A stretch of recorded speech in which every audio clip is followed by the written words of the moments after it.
उपस्थित यज्ञ प्रेमी सज्जनों, माननीय मातृशक्ति भाई और बहनों,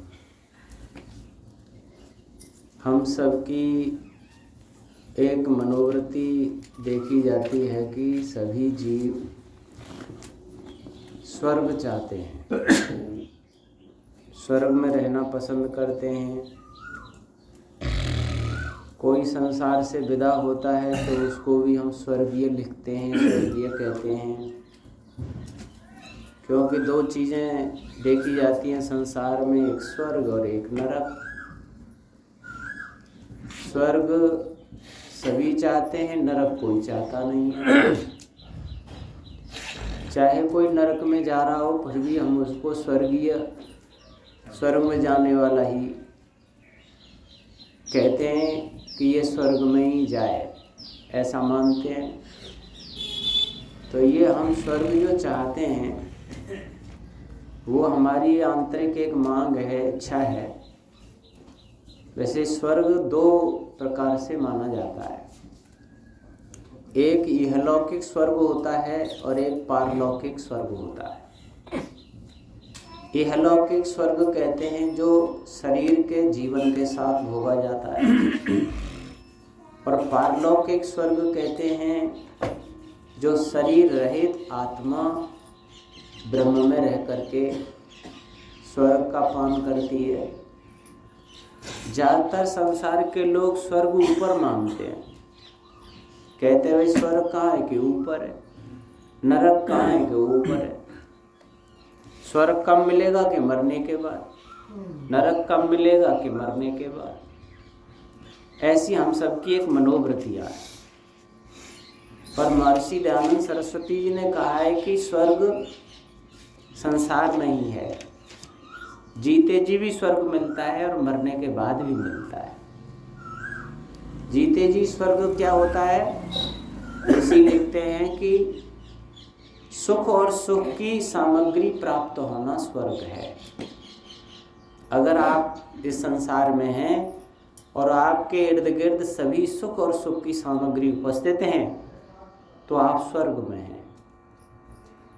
और नरक कहाँ है, दुख और दुख की सामग्री प्राप्त होना नरक है। अगर हमारे जीवन में हमारे आसपास दुख ही दुख है, दुख की सामग्रियाँ हैं, दुख का व्यवहार हो रहा है, दुख देने वाले, दुख ही में जीने वाले ज़्यादा हैं, तो समझ लो आप नरक में रह रहे हो। तो स्वर्ग और नरक, पहले हम इस जीवन में स्वर्ग प्राप्त करें और फिर जब देह छोड़ करके जाएं तो परम स्वर्ग को प्राप्त करें। तो भगवान वेद में स्वर्ग किसके जीवन में होता है, कौन लोग इहलौकिक स्वर्ग को भी प्राप्त करते हैं, उसके लिए एक मंत्र दिया है वेद में। अथर्ववेद का एक मंत्र है, यत्रा सुहार्दा सुकृतो मदन्ति विहाय रोगम तन्वम स्वाया अश्लोणा अंगैर हरता स्वर्गे तत्र पश्येम पितरौ च पुत्राम। वेद कह रहा है कि स्वर्ग किसके जीवन में मिलता है, कौन व्यक्ति स्वर्गवासी है। तो सबसे पहले का यत्रा सुहार्दा, यत्रा जहाँ पर सुंदर हृदय वाले लोग पाए जाते हैं, उस घर में स्वर्ग होगा जहाँ के लोग सुंदर हृदय वाले होंगे। उस व्यक्ति के जीवन में स्वर्ग होगा जिसका सुंदर हृदय होगा। उस समाज में स्वर्ग होगा जो समाज के लोग सुंदर हृदय वाले होंगे। उस राष्ट्र में स्वर्ग होगा जहाँ के लोग सुंदर हृदय के साथ जीते होंगे। सुंदर हृदय का मतलब हमारा जो हृदय है वो भावनाओं का केंद्र है। ये जो मस्तिष्क है, मन है, वो ज्ञान का केंद्र माना जाता है और हृदय को भावनाओं का केंद्र कहते हैं। तो जिन लोगों की भावनाएं सुंदर होती हैं, पवित्र होती हैं, उदार होती हैं, महान होती हैं, वो लोग हमेशा स्वर्ग में जीते हैं। पति पत्नी के जीवन में उन्हीं के स्वर्ग आता है। भाई भाइयों के जीवन में उनके स्वर्ग आता है, अड़ोसी पड़ोसी के जीवन में स्वर्ग आता है, जिनके हृदय रूपी भावनाएं सुंदर, पवित्र, उदार हैं। या यूं कह लीजिए कि जो अपने जैसा सुख दुख दूसरों का समझ करके व्यवहार करते हैं, या यूं समझिए जो अपने लिए व्यवहार दूसरों से चाहते हैं वो दूसरों के साथ करते हैं, उन सब के जीवन में स्वर्ग प्राप्त होता है। भावनाएं कैसे छोटी और बड़ी होती हैं, अच्छी और बुरी होती हैं। एक उदाहरण आता है कि कोई जंगल में पति पत्नी मुनि वेश में एक कुटी बना करके रहा करते थे। अब वहाँ पर शाम हो गई, रात्रि हो गई, अंधेरा हो गया, एकदम से तूफान आ गया। आंधी तूफान भयंकर बरसात होने लगी। उनके पास होके जैसे ये रास्ता जा रहा है वैसे एक रास्ता था। उन्होंने दरवाज़ा लगा रखा था, आंधी तूफान से अंदर पानी और वो न चला जाए। तो किसी ने दरवाज़ा खटखटाया, अंदर से पूछा भाई कौन? कि जी मैं हूँ, थोड़ा दरवाज़ा खोलो, तूफान है, धर धर बचने का कोई जुगाड़ नहीं है। तो उस पुरुष ने अपनी पत्नी से कहा भाई दरवाज़ा खोल दो, कोई आदमी परेशान है। उन्होंने दरवाज़ा खोल दिया, अंदर आ गया। थोड़ी देर के बाद में फिर दरवाज़ा खटखटाया गया। तो भाई कौन? के साहब मैं हूँ, थोड़ा दरवाज़ा खोलो, बचने का कोई वो नहीं है, बहुत भयानक तूफान है। उसने अपनी देवी जी से कहा थोड़ा दरवाज़ा खोलो। तो कहा इसमें इतनी जगह कहाँ है, हम 2 लोग हैं, मुश्किल से सोते थे, अब ये तीसरा आदमी आ गया, इतने इसमें रह कहाँ पाएंगे? कि कोई बात नहीं, लेटेंगे नहीं, बैठ के रात गुजार देंगे, दरवाज़ा खोल दो। खोला, वो आदमी आ गया। थोड़ी देर बाद फिर खटर पटर होने लगी वहाँ। तो उसने कहा देखो बाहर खटर पटर हो रही है, कौन कौन है? देखा तो ये गधा, वो भी तूफान में परेशान, और वो भी उस कोठरी को देख के बचने के हिसाब से वहाँ आ गया। उसने कहा ये गधा है। बोला अंदर ले लो इसे। बोले इसे कैसे ले ले अंदर, बैठने को जगह नहीं है और इसमें भी गधा है, इसको कैसे ले ले अंदर? अरे कोई बात नहीं, ये भी जीव है, तूफान से मारा हुआ है, खड़े खड़े रात काट देंगे, पर तूफान से एक जीव बच तो जाएगा। इसको कहते हैं सुंदर हृदय वाला। अर्थात जो केवल अपनी ही परवाह नहीं करता है, जो केवल एक अपने सगे संबंधी की ही नहीं करता है, जो प्राणी मात्र के लिए अपने हृदय के भावों को खोल के रखता है, उनके दुख और सुखों को अपने जैसा समझता है, वो समझ लो सुंदर हृदय वाला आदमी है। वो कभी भी दुखी नहीं हो सकता है, उसके हृदय में हमेशा स्वर्ग स्थापित रहेगा। ऐसे भी बहुत सारी ऐतिहासिक घटनाएं आती हैं कि एक बहुत बड़े विद्वान हुए हैं वाचस्पति मिश्र, उनको वेदांत दर्शन की टीका करनी यानी कि उसका भाष्य कर रहे थे। वो गुरुकुल से पढ़ के आए और पढ़ के वो वेदांत दर्शन पर भाष्य करने लगे, वेदों पर उन पर अध्ययन करने लगे। अब घर वालों ने कहा भाई अब इसकी शादी कर दें। तो उससे कहा भाई शादी, आपकी शादी के योग्य हो गए हो, अब शादी आपकी कर देते हैं। भाई शादी वादी क्या करते हो, मैं तो अपने वेद भाष्य में लगाऊं, इसमें दर्शन भाष्य में लगाऊं, मुझे शादी वादी की ज़रूरत नहीं है, मेरे पास टाइम कहाँ शादी के लिए, क्या क्या करना होता है, क्या है वो मैं कुछ भी नहीं कर पाऊँगा। अरे नहीं, शादी का समय फिर वक्त निकल जाएगा, शादी तो होती है, संसार में आता है, शादी करते हैं, विवाह शादी घर से बसाते हैं। और उन्होंने कहा भाई जैसी तुम्हारी इच्छा हो वैसा कर लो। तो कहते हैं उनकी शादी कर दी गई। देवी जी घर पे आ गई और वो तो अपने वेद भाष्य में और उसमें वेदांत दर्शन के उसमें अध्ययन में लगे हुए थे।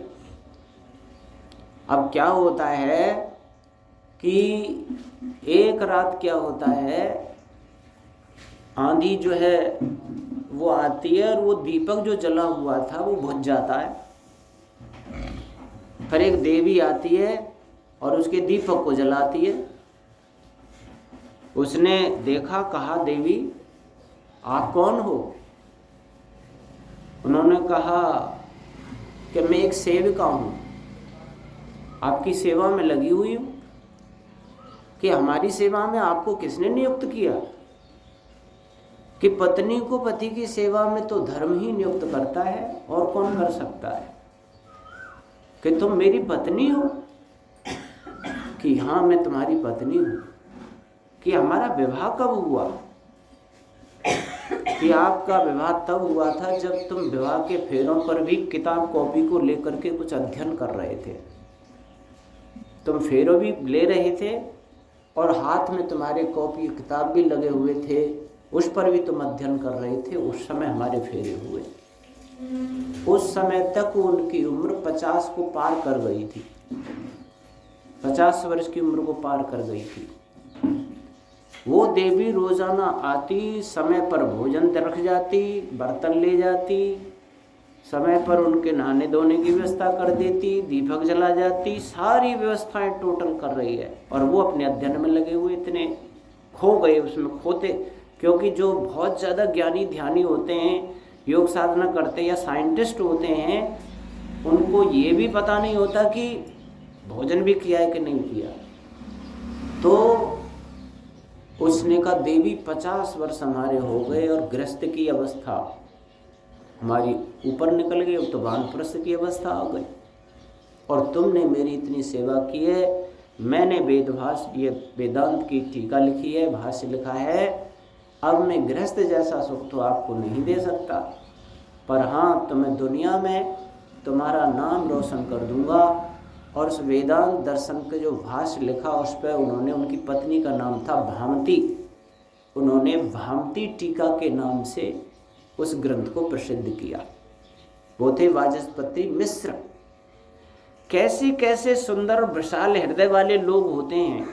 जिस देवी ने देख लिया कि मेरी पति का उद्देश्य एक बहुत बड़ा है, कितने बड़े काम में लगे हुए हैं, मुझे अपनी तरफ से इनको कोई परेशानी खड़ी नहीं करनी है, इनके उद्देश्य को पूरे होने में ही मुझे सहयोग करना है।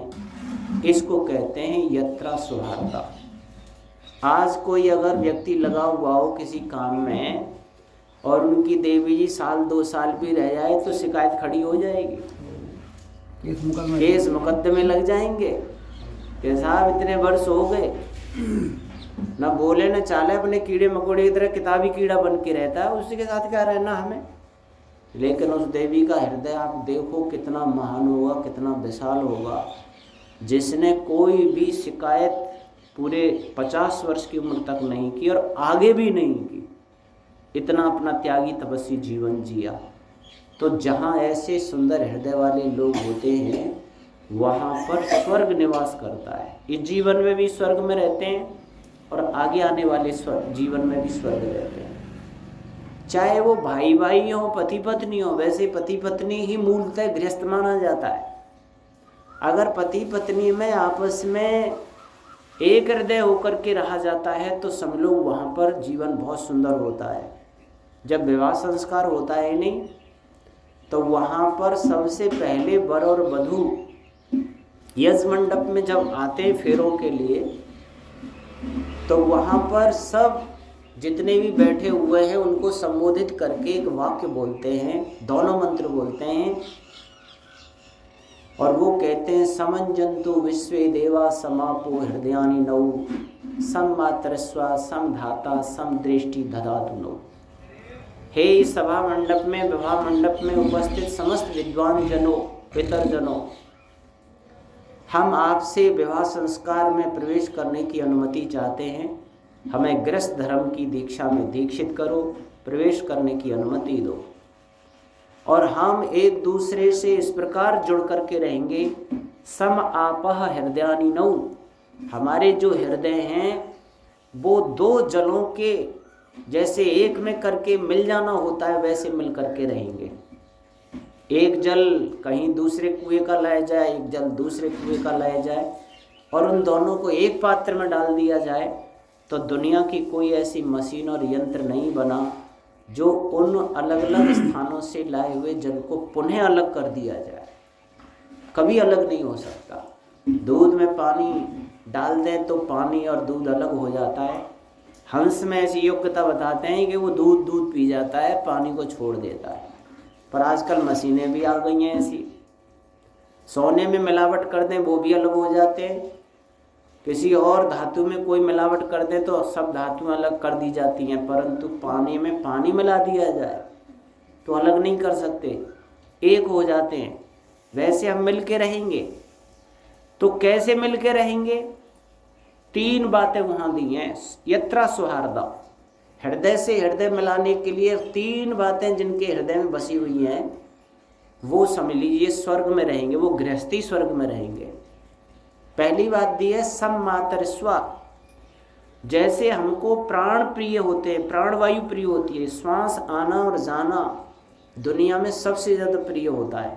सोना चांदी उससे ज़्यादा प्रिय नहीं होते, माता पिता पति पत्नी प्रिय नहीं होते, पुत्र पौत्र प्रिय नहीं होते, वस्त्र आभूषण मकान दुकान गाड़ी बंगले केवल प्राण प्रिय होते हैं। सांस आना जाना, मेरा जीवन सुरक्षित रहे, थोड़ी सी भी सांसों में प्रॉब्लम आती है तो कहते हैं घर बेच दो, मकान बेच दो, जमीन बेच दो, मुझे दिखाओ, मुझे ठीक कराओ, मेरे प्रॉब्लम हो रही है, मेरे प्राण सुरक्षित करो, प्राण नहीं निकलने चाहिए। ऐसे लोग सब कुछ दांव पे लगा देते हैं, सबसे ज़्यादा प्रिय होता है। वैसे हम एक दूसरे का प्रियाचरण करेंगे। समधाता, जैसे भगवान ने सृष्टि को कल्याण के लिए धारण किया है वैसे हम एक दूसरे के कल्याण के लिए धारण करते हैं। आजकल स्वार्थपरता आ गई है, मुझे इनसे सुख मिलेगा तो देंगे, नहीं मिलेगा तो नहीं देंगे। पर वहाँ तो ये कहा जा रहा है मुझे इनसे सुख नहीं चाहिए, मुझे इनको सुख देना, इनके कल्याण के लिए मैं धारण कर रहा हूँ। वर कहता है मैं इस देवी के कल्याण के लिए इसको धारण कर रहा हूँ, और देवी कहती है मैं इसके कल्याण के लिए इनको धारण कर रही हूँ। जैसे भगवान ने सृष्टि को जीवों के कल्याण के लिए धारण किया, अपने लिए नहीं। भगवान ने दुनिया जो बनाता है वो अपनी सुख सुविधाओं के लिए नहीं, कि मैं फल खाऊंगा, कि दूध पीऊंगा, कि छाया में रहूंगा, कि मकान में रहूंगा, कि गाड़ी में घूमूंगा। भगवान इसलिए सृष्टि नहीं बनाते, इन जीवों के जितने भी जीवन के कल्याण के लिए बनाते हैं। तो यत्रा स्वार्थ, जहाँ पर एक दूसरे के कल्याण के लिए ही जीते हैं, सभी लोग वो स्वर्ग में रहेंगे, उनके अंदर नरक आ ही नहीं सकता किसी प्रकार से। और एक जैसे वक्ता, प्रवचन करने वाला, जो भी वाणी से बोलता है वो ये सोचकर बोलता है कि इन श्रोताओं का भला कैसे होगा, इन श्रोताओं का अज्ञान कैसे मिटेगा, इनके अंदर विद्या का प्रकाश कैसे होगा, ये सही रास्ते पर कैसे आएंगे, ये इनका जीवन बढ़िया कैसे बनेगा। ऐसा दिल दिमाग में सोच करके वाणी से बोलता है, ऐसे शब्द नहीं बोलता जैसे श्रोताओं का कोई अकल्याण हो जाए, कोई नुकसान हो जाए, कोई चोट पहुंच जाए, दुख पहुंच जाए, अविद्या से ग्रसित हो जाए। वैसे ही हम एक दूसरे के लिए वाणी जो बोलेंगे वो ऐसी बोलेंगे जो एक दूसरे का कल्याण ही करेगी, सुख पहुंचाएगी, उसके अज्ञान को मिटाएगी, उसका भला करेगी। वैसे ही वाक्य वाणी से बोलेंगे, ऐसा होकर हम रहेंगे। इसलिए आप हमें गृहस्थ में प्रवेश कराइए। तो जब इस नियम का, वेद मंत्र का पालन जहाँ घर में होगा वो घर स्वर्ग धाम होता है, जीते जी स्वर्ग भोगते हैं।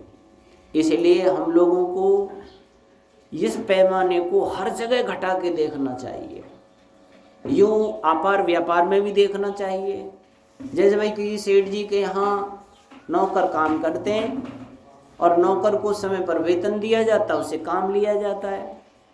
अब नौकर को क्या हुआ, एकदम से पत्नी बीमार हो गई, अब पैसा घर में है नहीं, उसका इलाज कराना है। उसने आगे कहा सेठ जी, मालिक जी, थोड़ा पैसे की ज़रूरत है, पत्नी बीमार है, मुझे एडवांस पैसा दे दो, अगली उसमें आप मेरी काट लेना वेतन से। अरे भाई एडवांस कुछ नहीं है, काम करो और पैसा ले जाओ। अरे साहब मैं पैसा कहाँ से लाऊंगा, पत्नी बीमार है और साहब मेरे लिए बहुत ज़रूरत पड़ रही है। नहीं हमारे यहाँ नहीं है, पैसा नहीं दिया। यत्रा सुहार्दः, आप देखो इस जीव को आज आवश्यकता पड़ गई है, इसको परेशानी है, वेतन में तो गुजारा ही हो रहा है, जिसका इतना ही वेतन मिल रहा है। ये तो हम सब जानते हैं बुद्धि से कि इसके वेतन में कितना इसका गुजारा होता होगा, हम भी गृहस्थी लोग हैं। चलो पढ़ रही है, काट लेंगे अगले में, नहीं भी काट पाएंगे तो कोई बात नहीं, एक दान पुण्य ही समझो, चलो भाई ले जाओ और तुम इलाज कराओ, कोई बात नहीं है। अर्थात अपने जैसा सुख दुख समझ करके दूसरों का समझना, दूसरों को हिफाजत करना, ये बात नहीं है, इसको कहीं भी आप कर सकते हैं।